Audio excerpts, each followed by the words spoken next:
Well, hi. Welcome to my studio. We are about to tell a story, you and I, and a couple of puppets. They are classic hand puppets. So, what does that mean, classic hand puppets? Are they very old? Yeah, actually, they are. These kinds of puppets are quite old. And I use them with my hand, hence, classic hand puppets. So, I just want you to practice with me. This is kind of fun. So, pick up one of these. Good. This is called your hand. Right. Okay. So the way a classic hand puppet fits, well, one of two ways. One of two ways. Some people, some puppeteers hold them like that. Excuse me. Well, actually, that was not true. Some people hold them like that.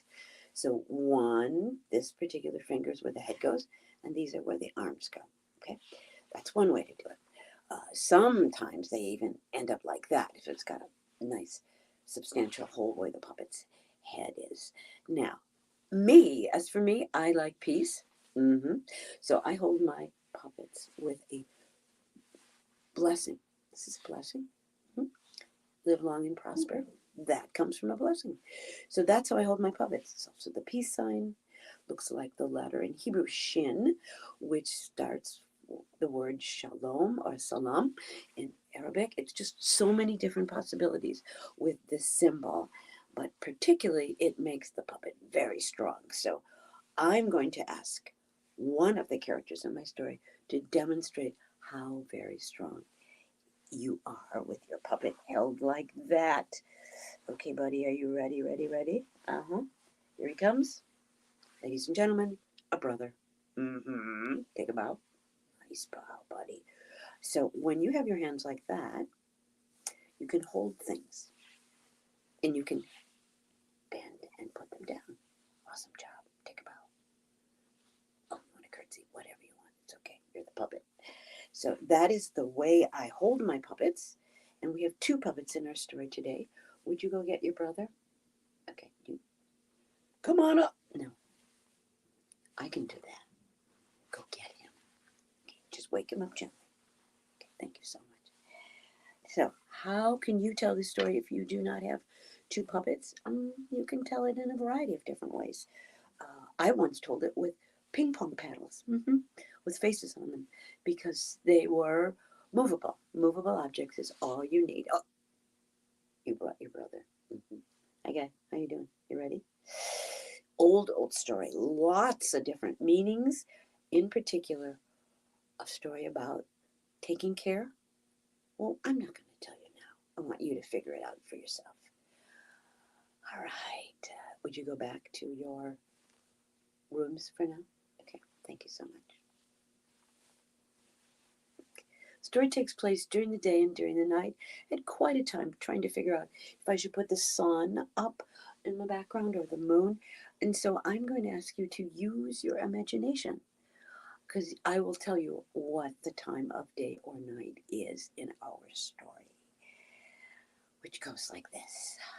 Once upon a time, there were two brothers, and the brothers were taught by their mother, their father, and all the people who cared about and for them to love each other, to take care of each other, and to make sure that all surrounding them were taken care of as well.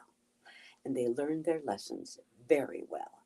They grew up in the same house, and as times went by, they also learned how to do the same sorts of things for each other and for the people who lived around them.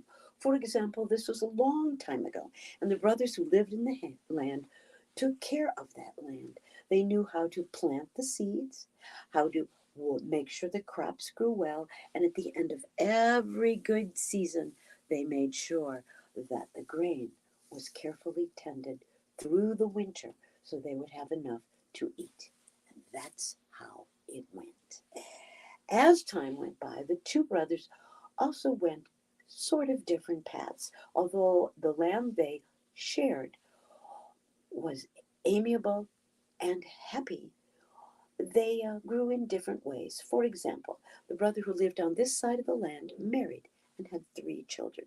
The brother who lived on this side of the land did not marry and had no children, and they were both quite content with the way things were. And every year, as I mentioned before, they would take care of the land, and at the end of a good year, they would take some of that grain and put it in storerooms where it could take care of their family. The brother on this side of the land with 3 children and 1 wife, and the brother on this side of the land with no children and no wife. And so times went by, caring for each other, making sure that all was well. They also did something that they learned from their parents, and that was at the end of each year, they took some of that grain and they left it exactly in the corners of their land. In those days, it was called gleaning, which meant they left it as it was. But I will tell you the truth, what they really did was they left it for their neighbors who were in need. And they could come and take that grain, never having to ask for it, therefore never being embarrassed by the ask. Gleaning, a good way to take care of someone without being too bold.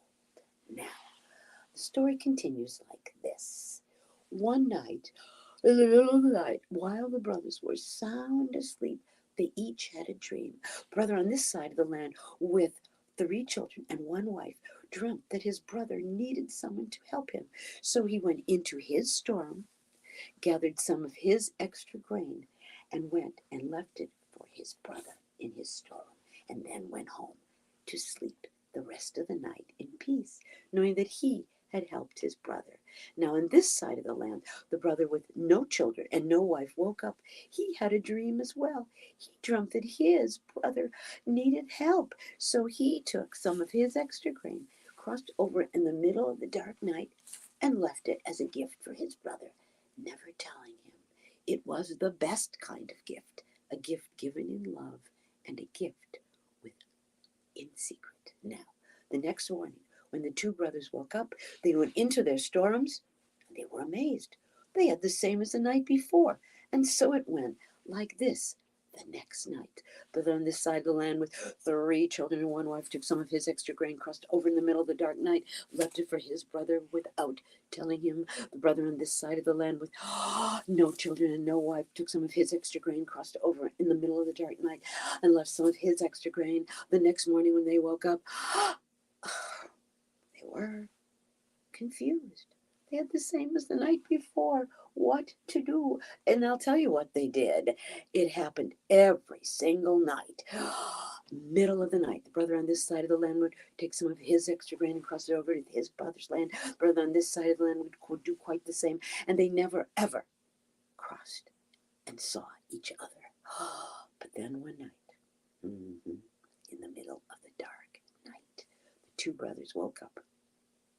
They went into the storerooms. They gathered whole armloads full of that grain, and then they crossed towards each other's houses, so burdened down with their gifts of love, they did not see where they were going, and they bumped in the middle of the night and dropped their grain.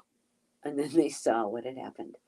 When they saw each other, they realized not only how much they loved each other, but they also realized that they had tended and cared for each other, even when they weren't right next to each other. And the story goes like this. On that spot where the 2 brothers dropped their grain, on that spot where they realized how much they loved each other, that is where their children who came after them and their children's children built a house that they lived in, a house built on love and caring. And that, ladies and gentlemen, is not just one other secret ingredient, a secret ingredient of love and care. So, this is what I wish for you in this wonderful beginning of the springtime of the year. Take one of these and one of these. Practice with your puppets, even without a puppet. Make sure that you always take care of each other and love, not so secretly, but openly and always in peace. This is Marilyn Price on the Mentor Project page, YouTube, podcast. How many times can we listen to a story like this? I'll tell you, I've listened to many one. So I am going to leave you with this gift of caring and this gift of love. And this is what I say to you. Amen, amen, amen.